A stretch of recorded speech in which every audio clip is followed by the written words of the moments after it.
Ayan.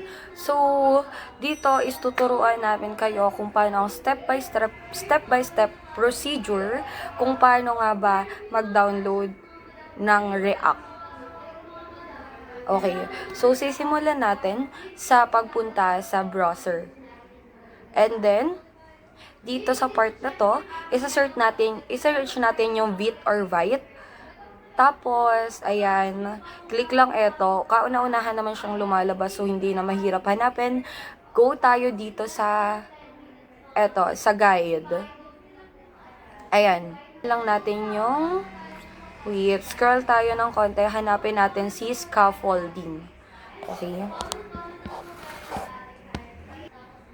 Then, copy lang natin tong code na to. Dito naman sa part na to is hindi naman talaga siya necessary na kailangan pumunta ka dyan sa website na to. Ano lang, siguro kapag beginner ka pa lang, wala talaga nagtuturo sa'yo, syempre, hindi mo pa masyadong alam kung ano yung iraran mo sa terminal. So, punta tayo dito para lang meron tayong guide about sa pag-install ng React. So first, punta kayo sa Visual Codes Terminal. Then i-type nyo doon yung npm create byte at latest.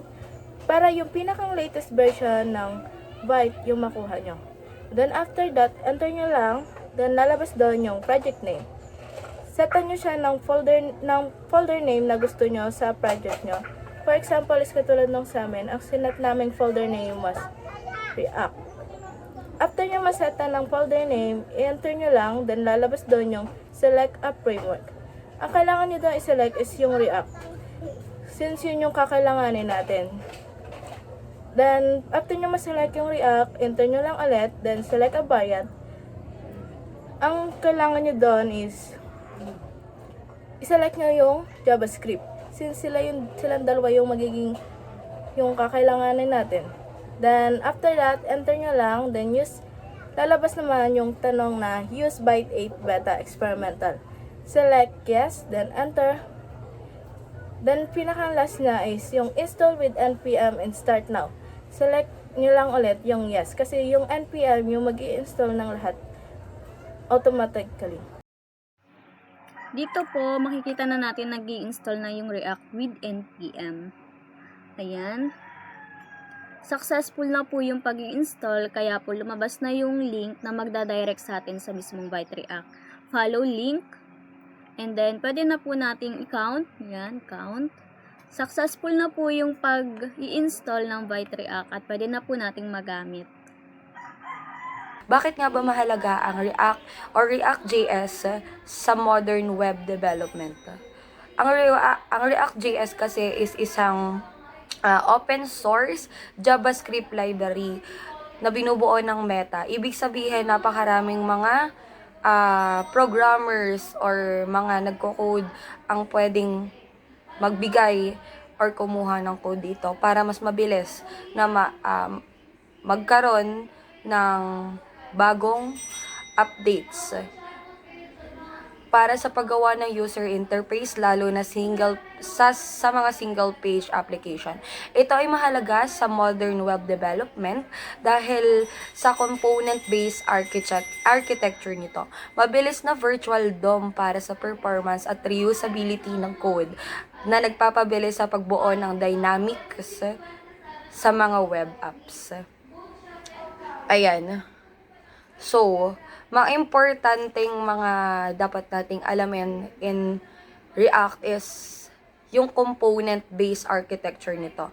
Hinahati ang user interface nito sa maliliit at reusable na piraso or components na nagpapadali sa pag-maintain at pag-scale ng malalaking proyekto.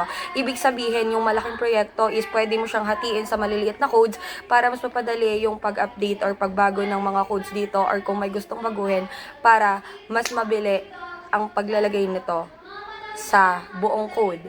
Hindi na magkakaroon ng hindi na madadama yung buong code kung may isa ka lang namang maliit na code na ayusin dahil hinahati nga siya sa maliliit na piraso para mas mapadali yung pagko-code ng bawat interface nito. Virtual DOM. Ginagamit ang virtual DOM para sa mabilis na pag-update ng web page. Imbis na i-reload ang buong page, tanging ang binagong bahagi lang ang ina-update nito. Ibig sabihin, hindi na siya maglo-loading ng matagal pa or kailangan mo pang hintayin na maayos yung buong code. Kasi kung ano lang yung binago, dun lang siya magbe-base or magre-reload. Sa JavaScript XML naman, para lang siyang HTML. Pinapayagan ang pagsulat ng user interface element gamit ang syntax na hawig ng HTML sa loob ng JavaScript na nagpapalinaw ng mismong codes, yung structure ng code ng React. Ayan. Then, meron din siyang declarative view. Mas madali i-debug at i-predict ang behavior ng application dahil automatic ang pag-update or na-update siya ng automatic kapag nabago ang data. Ibig sabihin, kapag may nagbago ng code, hindi mo na siya kailangang i-install pa dahil automatic na nababago yon nang hindi na kailangan ng i-debug or baguhin, i-uninstall pa yung app or web app para lang makita yung mga nabagong state dun sa app na yon. At saka sa React din, may malaking ecosystem. Dahil sikat, marami itong sumusuporta or maraming support. Libraries tulad ng React Router at iba pang mga tools na mas nagpapadali sa web development ng React. Sa madaling salita, ang React ay industry standard ngayon para sa paggawa ng mabilis, interactive at modern websites.